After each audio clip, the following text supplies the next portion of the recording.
Hello again. Several meetings already, we discussed about autoimmune diseases and every dimensions. And probably today is covering the biggest of all topics. And unfortunately, I need to squeeze it all in one meeting because I will be leaving. So today we will discuss the microbiome, which are the set of bacteria which are living inside our body. And I will try to cover as much as possible, but in many cases I will refer to the handout material which you can receive on keys2autoimmune.com. You just write it all together, keys2autoimmune.com, and from there you can receive the handout with many illustrations and bullet lists, which sometimes I will just point to them. You know that our bodies have roughly, approximately like 37 trillion cells in our body.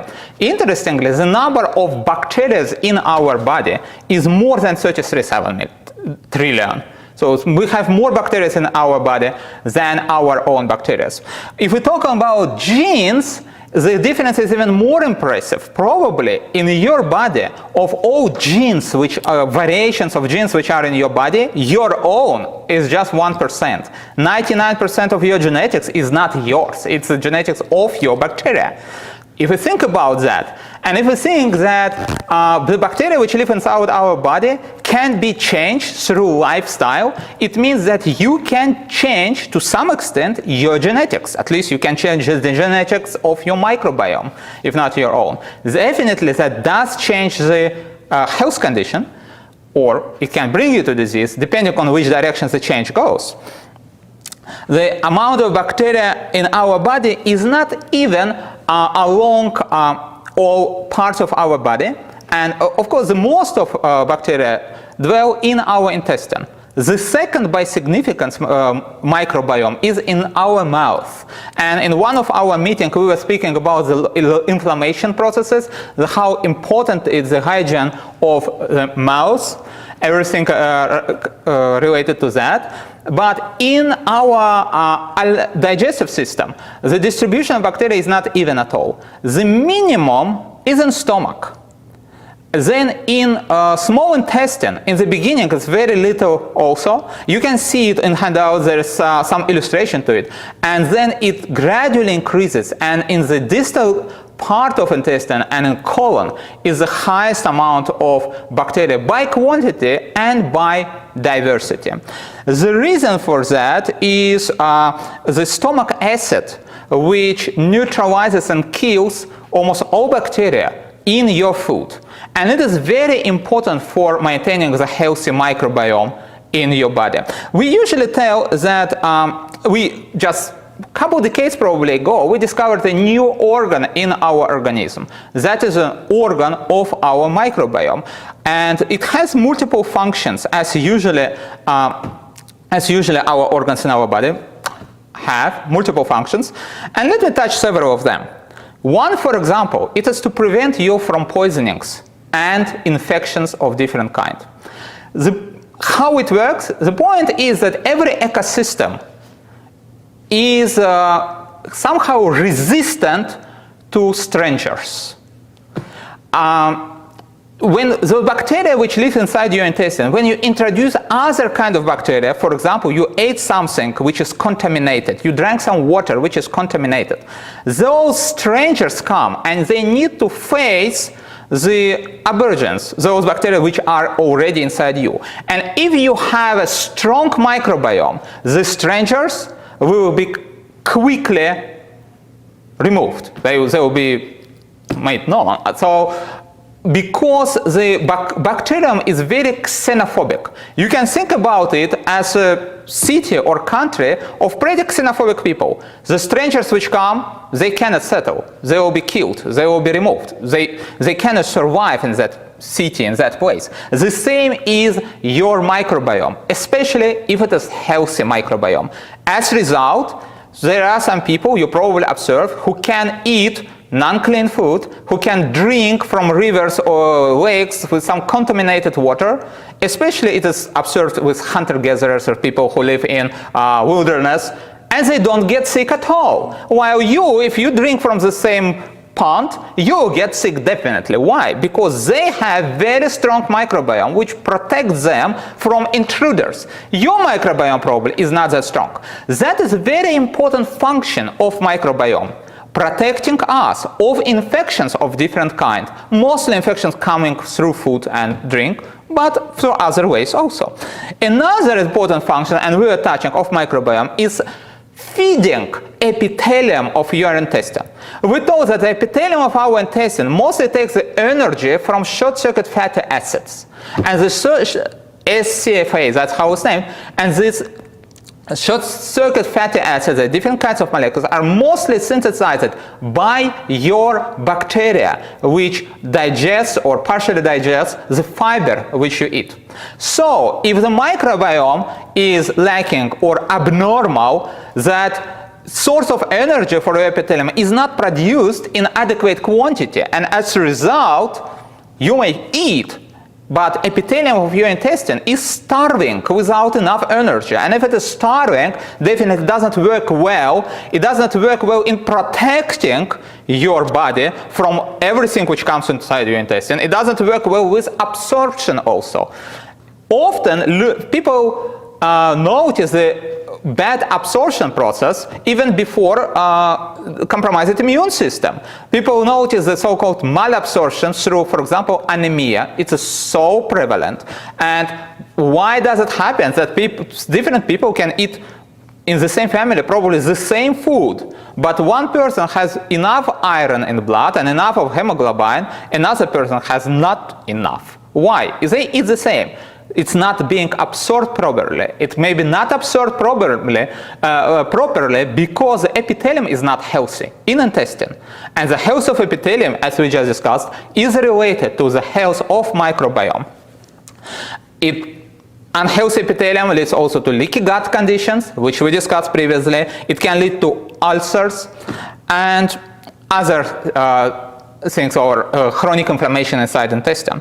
Another thing is that we discussed last time, I believe, about motility of intestine and importance of active motility of intestine. Now, there were experiments with rats where rats were bred with in certain conditions so that they will have sterile intestine. The gut have no bacteria at all.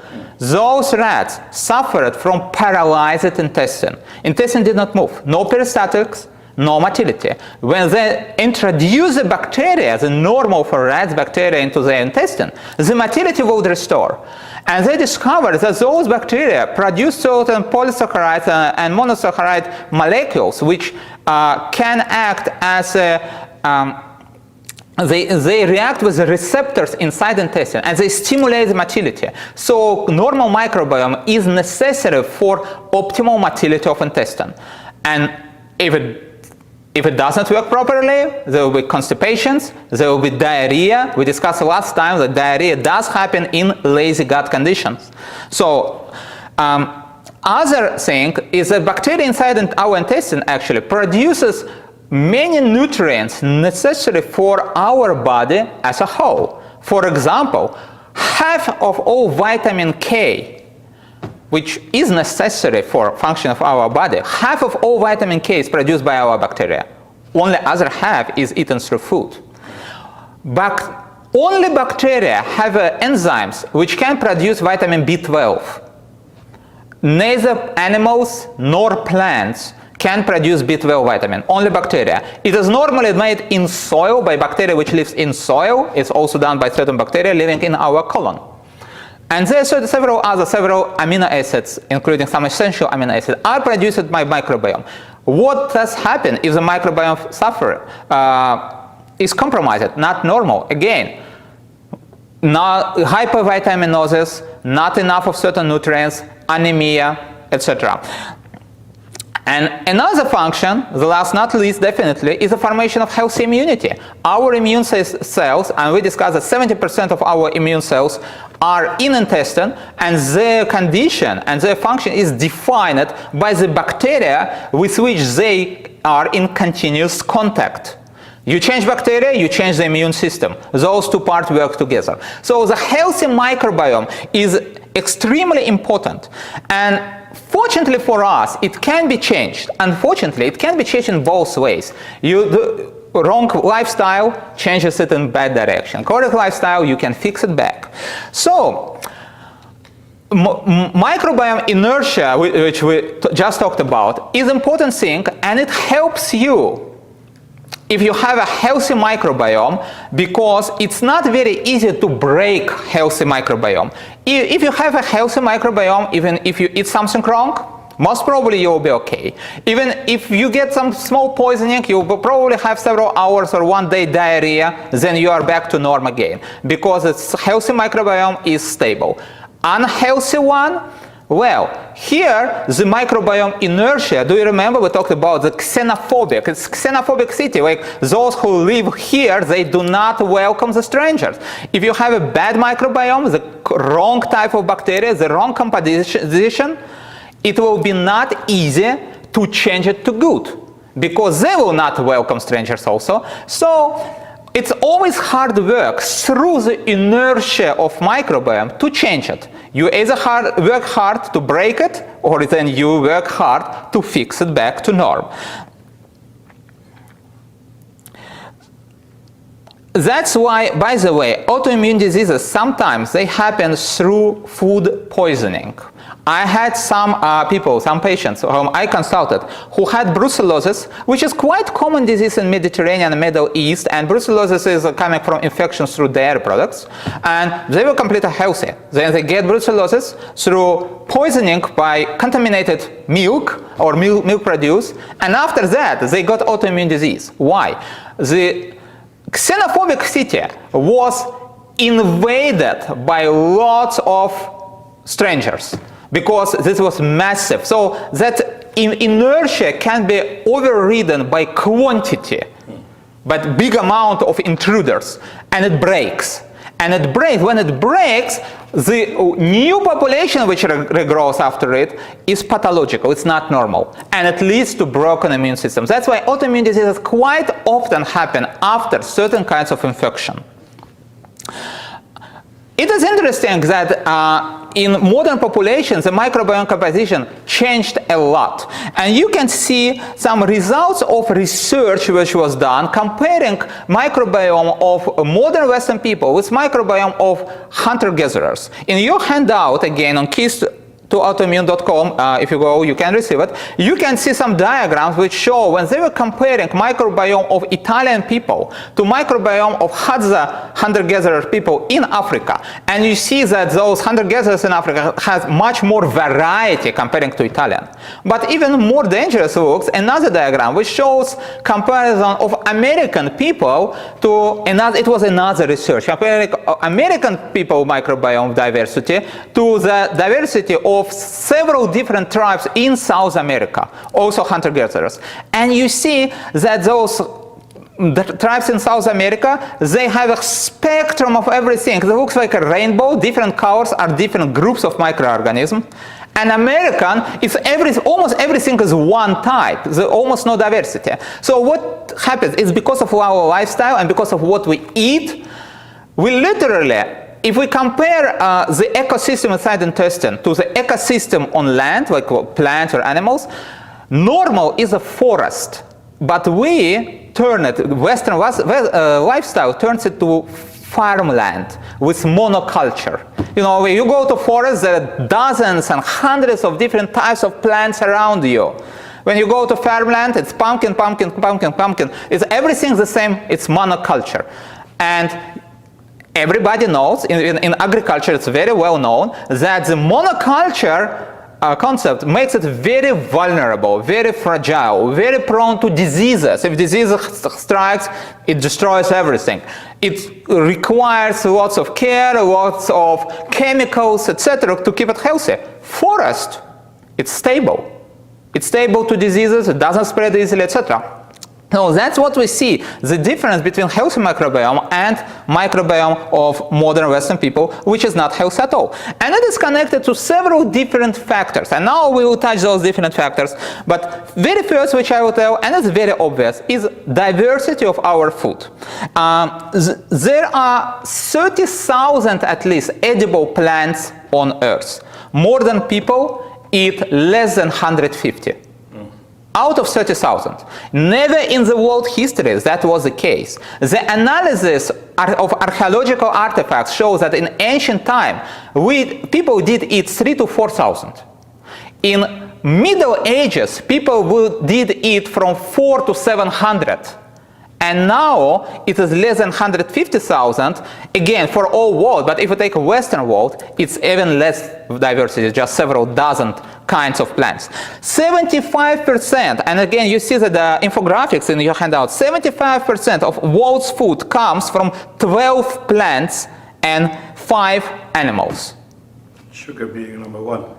Yeah, like with that diversity of food, you cannot have good diversity of microbiome, definitely, because yeah, you create a monoculture through feeding monoculture with very low diversity. It is a problem of our industrialized agriculture. According to the research of UN actually has a certain department dedicated to that. America, specifically about America, since 1900 to this day, lost 90% of all kinds of vegetables. Diversity. We kind of focused on several which are gives the best amount, the better for business, yes, and which is easier to do and gives you a big harvest, and we rejected 90% of that diversity, focused on the several. That's definitely there is some result to our health. Still, there is something in our hands of trying to consume more of diverse types of food. Besides diversity of food, there are many other, and you see in our handout how we disrupt our microbiome. One of biggest problems in modern world is antibiotics. And antibiotics you don't consume only when it is prescribed to you by your doctors. By the way, doctors, especially in America, they try to use antibiotics only when other things do not work. It's kind of, there is some sense to use it, but unfortunately you consume antibiotics almost every time when you eat meat. There was an interesting study in America, I forgot when it was, like 10 or 15 years ago, but the point is that the study revealed that people who consume meat, they have less longevity and more of chronic diseases than those people who do not consume meat. But interesting it is that in Europe, there was a same study about meat consumption and death, premature death and chronic diseases. In America, they found the connection. In Europe, they didn't find connection at all. They proved actually through study of millions of people across several countries that consumption of meat does not bring premature death, but doesn't make it happen early, doesn't bring more chronic diseases. And then wait a moment, like the same study in two sides of Atlantic, how can it lead to completely opposite results? Then they started to check it. The point is that in Europe, they do not send so much antibiotics to farms, and like cattle is not fed with antibiotics. In America, nowadays, 70% of all produced antibiotics goes to farms. Wow. It's fed to chicken, cows, etc., which you eat after that. In Europe, it doesn't happen. Is it interesting that right now I was taking information, yes, and it was 70%, because 15 years ago I was preparing similar seminar and it was 50%. Wow. And now it is 70%. What happens? We feed more antibiotics to our food. Most of those antibiotics stay in meat.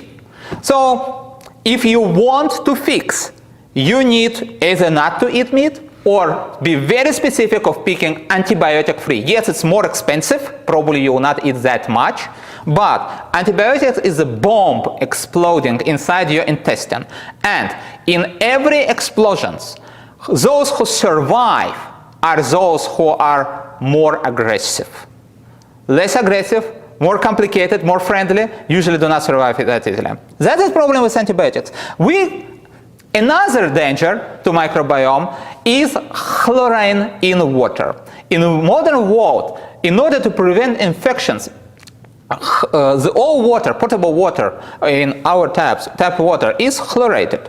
How it's correct to tell in English, I apologize. But the problem is that, yeah, it does kill bacteria, but devices which clean that water from chlorine in the public water system are not 100% efficient. So water coming in your tap, sometimes you can even smell it. And this chlorine does affect definitely the bacteria inside your intestine. Again, those who survive better are the most aggressive, as usual. So it makes sense. Water is very important, right? It makes sense to invest into good water filter, which will remove chlorine as much as possible. Well, ideally, it's 100%. I understand that 100% not always achievable, but as better as possible. Investing in that good filter will help definitely. Another problem is different food ingredients, and we will touch that in a moment. But before that, I want to tell about what we mentioned in the very beginning regarding the protection, the guard of our microbiome being the acid produced by our stomach. Our stomach juice is very active chemically, and it contains good amount of hydrochloric acid. A substance which will kill definitely almost all bacteria which come inside. Now the problem is that many people from 22 to 50%, according to different researchers, from 22 to 50% suffer from hypochlorhydria, which means the amount of acid produced in stomach is lower than needed. Now we'll touch why it happens and what to do about it. But before that, I want to tell that even people who have it normal, and also of course people who don't have it normal, sometimes make things even worse. Eating and drinking simultaneously. That's a very simple thing which you can change in your habits. Because what happens when you drink water together with food or right after food? You dilute your stomach juices. You intervene with the normal digestive process, and we talked about it when we talked previously about other factors of autoimmune diseases, but also diluting that acid makes it less efficient in neutralizing, killing bacteria. What is the next step? The bacteria which must be killed is not killed. It enters into small intestine, and do you remember we told that in the very beginning stomach and first portion of intestine should have very little amount of bacteria. But if it is not killed well by stomach juice, there will be many bacteria in intestine. Here you have a problem which is known as SIBO, small intestine bacterial overgrowth. Too much bacteria in small intestine, it definitely does affect what is down the road in big intestine, in colon, and all bacterial system of intestine is changed.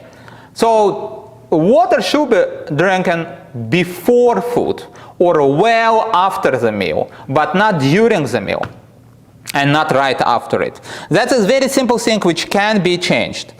And other factors which actually reduce hydrochloric acid in our bodies, and by the way, reduced amount of hydrochloric acid in our stomach juice is factor of risk of stomach cancer. Yeah, it is very well known thing. Hypoacidic gastritis.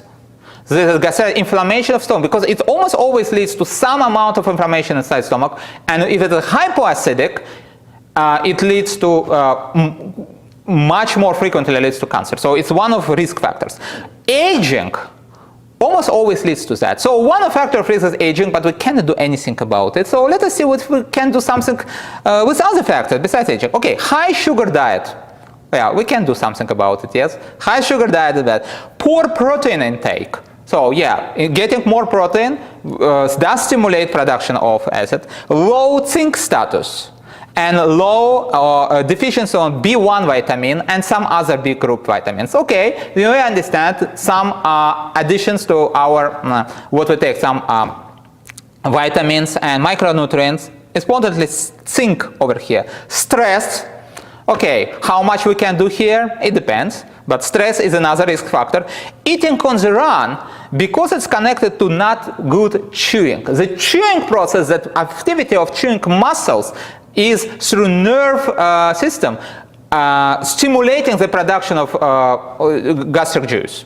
So not chewing well, which happens often in the modern rush hour world, yeah, it is also a factor of risk. Many antacid medication, many of them are over the counter, and people are taking it every time when they have some problems. So antacid medication, proton pump inhibitors, H2 blockers, etc. That's also a factor of risk, definitely, because that is how they work. They reduce acidity. Should be avoided at all costs. We should look into root of the problem, not covering, not sweeping dust under the carpet, right? Yeah, and another is the bacterial Helicobacter pylori. It's actually two-way wall, because on the one side, lower acidity leads to more bacterial overgrowth, as we told, and on the other side, that bacterial overgrowth leads to lower acidity. It's a vicious circle, which should be broken. Okay, stomach juice production can be increased by several mechanisms. Several additions to your food. Besides chewing, we told you chewing is important, yes? Aloe vera does stimulate production. Several other plants, gentian, some other herbs like the thyme, the peppermint. In general, try to add more of different herbs and spices into food. It does stimulate the stomach production. Actually, there is a theory, which I believe is true, that one of the reasons why Indian food is traditional and Thai food is so hot, because they live in an environment when there are lots of infection and bacteria. So water is always contaminated. So they needed production of more acid in order to neutralize the infection coming through their food. That's why they were adding more and more of hot spices to stimulate more acid to survive, because otherwise that food may kill you. Dysentery, cholera, all those diseases are coming from India and surrounding areas. Well, so herbs, etc. Hops, interestingly, those which are in beer, well, the beer I will touch later. Actually, very bad factor about beer, because it brings yeast inside your intestine, and yeast is one of factors which should be avoided. Dandelion and ginger. Ginger is quite common nowadays already in the Western world. Dandelion probably not so much, but it's also very well known to stimulate production. At least you can add some vinegar or lemon or lime juice into your food. Salads, for example, are very good with it. You can add to some other food. So you can increase the acidity. If you know that you have lower acidity in your stomach, you can increase the acidity of your plate contents by some juices or vinegar. And peppermint, I already mentioned, I believe. Pickles of different kind. Almost all pickles do stimulate production of acid. Okay, we talked about antibiotics and chlorine in water, but there's so many other chemical additives in our food. If you eat processed food, you almost always eat that thing.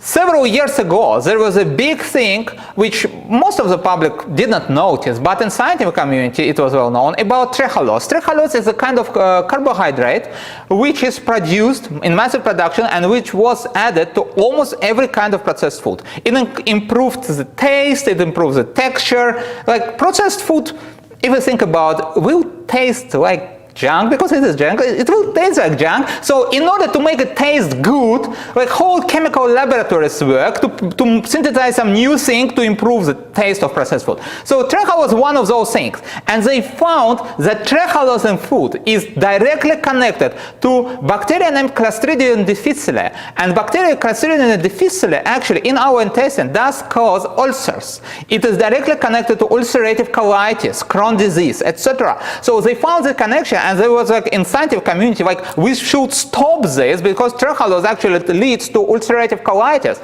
But there's too much money about this. It is necessary. So the compromise to which the industry went, they lowered the amount of it. They didn't remove it completely. It's still there, just in lower quantity. Okay, this is one story. How many of those stories with others, which I don't tell you, how many stories which will probably be in the future, which, yeah, just not known. I have personally a rule which I suggest to everybody to have. I do not eat what didn't exist 1,000 years ago. Importantly, I don't eat what was invented in the era of marketing. Like 150 years, last 150. Yeah, I don't eat the thing. Like if my great-great-grandfather wasn't able to eat that, I do not eat that also, because most probably all those things, most probably it is bad for my organism. We don't have time to touch many other things, heavy metals, etc. Again, some of those things will be in the handout.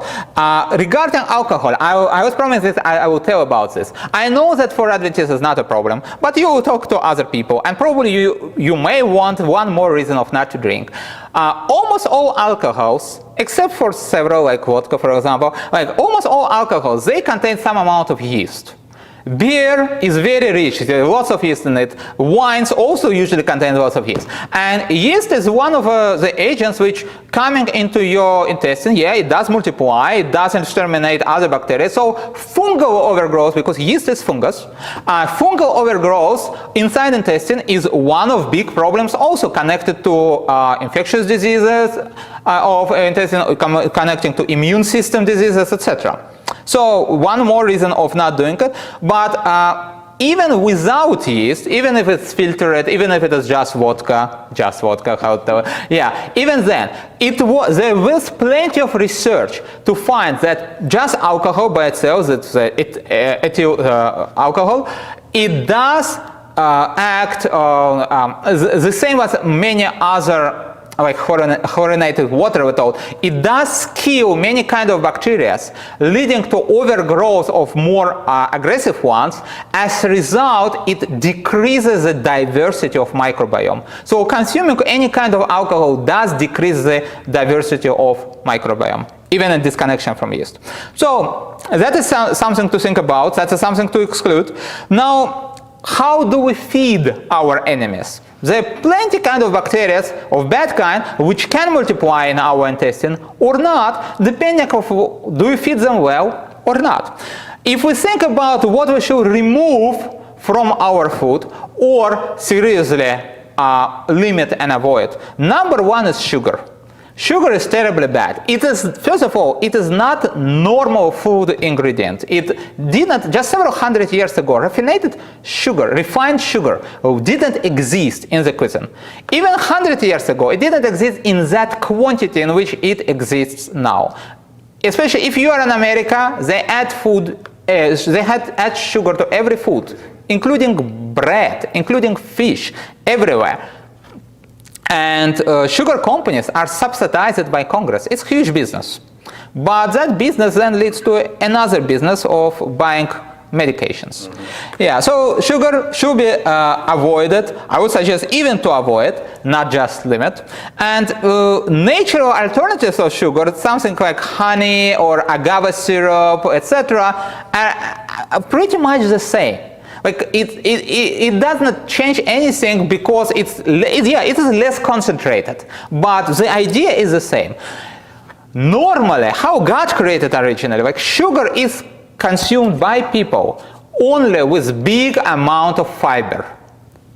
How like nature, imagine you live 1,000 years ago, how do you consume sugar? You don't eat honey every day unless you are king who can invest into it, because there's no enough honey, not that big quantity, especially because those time honeybees were not fed with corn syrup, they were literally gathering it from flowers, so honey was not as sweet as it's nowadays, and it's very limited quantity. So the only way how people would consume sugar originally would be fruits.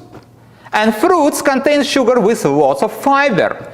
Yeah, you can take that sugar cane, a piece of sugar cane. Did you chew sugar cane? It's lots of fiber and not so much of sugar. So lots of fiber, that is normal thing. So if you have cravings for something sweet, start replacing candies, cookies, sugar, like all those directly sweet things, refined things, with fruits and dried fruits.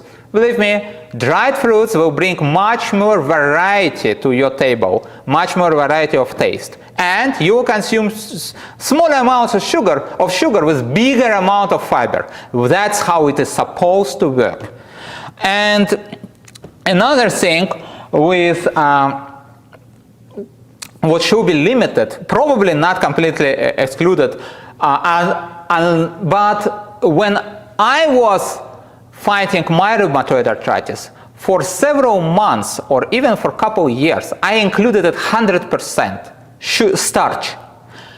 Then later, after a long time, I started to gradually reintroduce it. But at least a couple of years or even probably more, I didn't eat bread, grain, pasta, oats, no such thing, nothing which contains starch. Then I started to reintroduce it. Okay, you can experiment how it works for you. Can you really exclude it completely? It is possible to exclude it completely. If just limiting works well, you can limit well. We discussed about different types of starch, and still starch is an okay type of food, but during the process of very directly fighting against your autoimmune disease, you may want to limit it seriously or even avoid it for some period of time in order to restructure your microbiome. Because many pathological kinds of bacteria inside the intestine can feed on starch, including yeast or fungus of different kinds. They can feed off starch. You can remove their food in order to replace them, because that's what you want to do. And consuming vegetables in a raw condition is much better than consuming them cooked, because when they're cooked, again, they feed bacteria in slightly different way. Yes, please? You know who Pauline is here? Sorry? You know who Pauline is here? She sings in the... Okay. She's been on a raw food diet for years and healthy as a 20-year-old. Yeah. So raw vegetables feed you and feed the bacteria inside the intestine in much very different way from how cooked vegetables. Why? Because of enzymes. Enzymes are proteins or ferments. They're proteins which acts on accelerating certain chemical reactions. So, like, all animals and plants have enzymes. When you cook, you of course destroy them. When you don't cook, the enzymes are still active, and that's why the matter of the food is very different, and it works very different for the bacteria and your body also. On another side, in order to change, because we now talk about how to change pathological microbiome inside the intestine. In order to change it, often you need to suppress the enemies, or you need to suppress the activity of bacteria in the first part of your intestine. Especially true with small intestine bacterial overgrowth, but that doesn't happen with other factors also. So using many herbs can be the key to it. And there are many antimicrobial herbs, and you have it again in your handout. One of the most active ones and safe ones are oregano, peppermint, cilantro, cloves. So different kinds of spices, as you see, they do suppress bacterial overgrowth. And including this into your food, by the way, allicin, which is a component in garlic and onion, also family of onion-like plants, also works very well. Berberine, which is in berberis, these are small berries, and dried and ground. Its name is sumach. It's used in Middle Eastern food. So berberine, it's another very good ingredient. So a combination of different spices and herbs and adding it to your food will allow to control bacterial overgrowth, and actually allow in this way of changing your intestinal microbiome. In your handout, you have some hints and lists which you can refer to. Be very careful. There are two which also work, which are very powerful: pó d'arco, which is bow tree in Portuguese, pó d'arco, and wormwood, or Artemisia, that's the scientific name of it. But I would not advise you to take it without indication of doctor and observation with doctor, because those two may have bad side effects. It's very easy to overdose, etc. So they are very strong. So probably you can have it in your memory. If needed, consult with your doctor, of course. And besides it, So we talked about the changing of food, we talked about suppressive pathological flora, and besides that, you need to actually work on repopulating actively. You heard about the terminology of probiotics, yes? And probiotics are food which contain some amount of bacteria. So this thing did exist for thousands of years. People eating food which contain living bacteria of certain kind in big quantity. Do you remember we talked that we have inertia of microbiome, both healthy and unhealthy microbiome has inertia. It is xenophobic, it does not welcome intruders, but you can still change even a xenophobic city if you bring big armies of strangers and you bring them consistently, like every day, again, you repeat, then you gradually will change it. 1-2 times will not change. Small quantities will not change. So it should come in big volumes, in big quantities, and a long time. Then you can change it. So change of microbiome in such a way was so efficient in studies. They started to study interesting way of transplantation. You know how we transplant organ, like kidney failure, transplanting new kidney, heart failure, transplanting new heart. Yes? There is an interesting type of transplantation when they transplant. It's named fecal transplants. So what they do really, they take from inside the colon of one person, healthy, and introduce a mass into the colon of sick person. And there are very good results of that, because they really transplant lots of bacteria in this way. So that's what they transplant. Actually, it is transplantation of microbiome, but though the microbiome is one more organ, so yeah, you can take it and transplant it. They actually do it with cattle a lot. They have even certain surgery on cattle to make an easy access to the stomach of cattle, like a door. You can open access to the stomach of cattle, and they can take from stomach of one cattle and introduce to stomach of another. They do it in studies. Sometimes I believe they do it in industry also. But with people, they do the fecal transplant, this kind of surgery, which is very interesting surgery. But, well, you don't... this is a surgical way for it, but there is a way through lifestyle change, and the lifestyle change, the consuming probiotics as your food. And of course you can buy pills. With pills there is a problem. First, the bacteria in the pills, you can imagine, they're dried and they're stored there for months or long time. They're not very active, they're not very don't have enough vitality, and also small quantity and small volume. Remember about stomach acid, it kind of neutralizes, kills everything. Yeah, something passes, but the efficiency, there is some efficiency, but very, very low efficiency. So you need to use it for a long time. It's still something to use. But there is a different way of consuming those bacteria, probiotics in big volumes and big quantities and regularly in your food. It's through consuming fermented food. Pickles, something which people used to do for millennia. And I don't speak about supermarket pickles, because supermarket pickles are not really fermented food. In order to make it cheap and to store it for a long time, they just take vegetables, pour vinegar on it, add salt, add some flavors probably, and sell it this way. So it may taste well, almost like pickles, but it's not really fermented food. It doesn't have those bacteria. I need about the countryside old style made, which stinks like sauerkraut or cucumbers or other kinds. It is not included in the handout which you see, but you can email me if you want, and one of additions, appendixes to my book is actually recipes of different kinds of fermented food. I can share that chapter with you, the collection of recipes. So naturally fermented food, old style, and almost all vegetables. I have recipes of from daikon to cucumber, from sauerkraut to ginger. All kinds of them can be made. Kimchi, which is Korean traditional.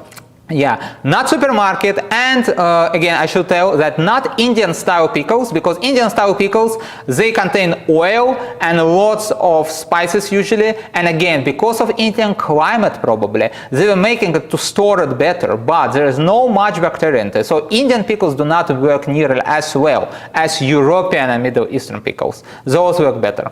So just because Indian pickles are usually very spicy and are in oil, which kills or inactivates almost all bacteria. So probiotics of this kind, they work, by the way, natto, that's another Japanese or Korean thing, and kimchi, which I mentioned. Yes, so those fermented foods, they work because they come in big volume and big quantity. So the stomach juice does not kill it 100%. It usually doesn't act 100%. If it acts like 90-something%. So some amount still passes. And if you repeat it day after day, day after day, with all other things which we were telling about, yes, about excluding certain kinds of food, changing lifestyle, etc., it does gradually change your xenophobicity of that microbiome, because it's kind of continuous flow of immigrants into the country. The country will change, of course. Besides fermented vegetables, another group of fermented food which can help is dairy, fermented dairy products. Again, most of dairy products in the supermarket will not work nearly as well. Fermented, again, I can share recipes if you email me. You can join through keys2autoimmune.com, and there is email nr@keys2autoimmune.com. You can email me. I can share the chapter about collection of recipes. But I speak about the plain, what is called here in America plain yogurt, or Turkish yogurt, or Greek yogurt, which is pretty much the same thing. It is lactobacillus and bifidobacteria fermented milk. Then cottage cheese, which is made in very similar way, in very old style way, because all cheeses are very different, and not all of them actually are beneficial. Some of them can be even harmful, but some kind of cheeses can be very beneficial, depending again of what kind of bacteria, what kind of bacterial cultures were used for fermentation. So some dairy products work in this way. And developing good microbial community requires many different factors. Another factor, interestingly, is fasting. We just talked with brother about fasting. It was found that during fasting, there is at least one category of bacteria, Akkermansia. Akkermansia is a very important participant in our microbiome. It does increase. So others do not, fasting actually, you leave them without food. So other bacteria cannot multiply well, but Akkermansia can increase. So fasting can help to restructure your microbiome in some way. And it was found to be beneficial for diversity of microbiome. Besides fasting, prebiotics, that's another thing. We talked about probiotics, which are actually bacteria which you bring inside you, but prebiotics is a food which you give to those bacteria to strive, survive, and multiply. And those prebiotics, you already know the biggest group of them, because previous meeting we talked about fiber, right? Fiber, a different kind of fiber, soluble, non-soluble, like tough fiber and pectins, yes? These are all prebiotics. They are necessary for growth of beneficial bacteria. Inulin is another kind, which is also in vegetables. In inulin, you can find it in onions, in leeks, all that kind of onion family, and in dandelion, and chicory, and artichokes. Inulin is also carbohydrate, and it's also known to be good prebiotics, meaning feeding beneficiary bacteria. And another part which we shouldn't forget about food is consuming polyphenol-rich food. Polyphenols are a group of chemicals which are important for our body, and even more it's important for certain kinds of bacteria. And polyphenol-rich are usually fruits which are very rich in color. They're kind of red, orange, etc. Those colors are certain pigments which are usually polyphenols. Some vegetables also, but the most contents probably is in berries. Berries of almost all kinds are polyphenol-rich food, which you can consume. And also environment. First of all, it was noticed that people living in certain climates are more prone to autoimmune diseases. And mostly it is climates which is either cold and humid, or very hot or warm and humid, so humidity, and it was connected to fungal growth because dark and humid climate, and it's always warm inside your body, is very good for multiplying and growth of fungus. And the more funguses are around you, the spores of fungus is extremely small. It's like dust or even smaller than average piece of dust, and it flies in air. You will inhale and you will swallow it.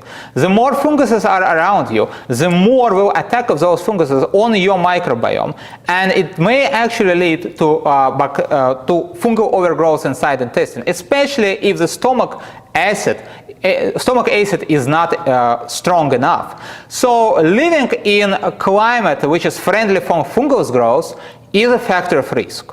Sometimes it is even suggested for people with autoimmune diseases or allergies to change the climate, to move to a different place, to live without fungus.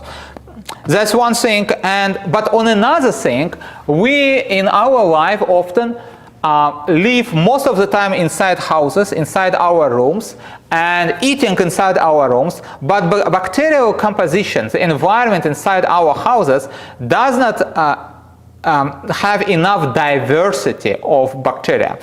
There was an interesting study made in Finland just several years ago. Finland is one of leaders in the world by a number of allergies, lots of allergies. So they made some kindergartens where they kept children almost all time outdoors. They were making like a garden at the kindergarten. They made an actual garden with trees and soil and dirt, and children were even eating in those gardens. So they were playing there and eating there. They were all in dirt, and the amount of allergies in those kindergartens plummeted. So staying outdoors and eating outdoors does help you to inhale and swallow more of different diversity of bacteria, which helps to form healthier microbiome. Again, do you remember that hunter-gatherers? You are looking completely different environment. They don't spend all time in offices or houses. They don't eat inside, they eat in forests. It's this much healthier microbiome. So that is probably what I wanted to share with you today. Over the last several meetings, we covered several factors. Yes, we covered today dysbacteriosis, we covered the inflammation inside the intestine, localized. We covered leaky gut and health of epithelium, or actually leaky gut is unhealthy epithelium, and we covered lazy gut, not good motility of intestine. Those four factors can be addressed, and they should be addressed in parallel. And if they address in parallel, you can gradually change health of intestine, health of microbiome, and health of immune system. An immune system is autoimmune diseases, allergies, and risk of oncology, of cancers.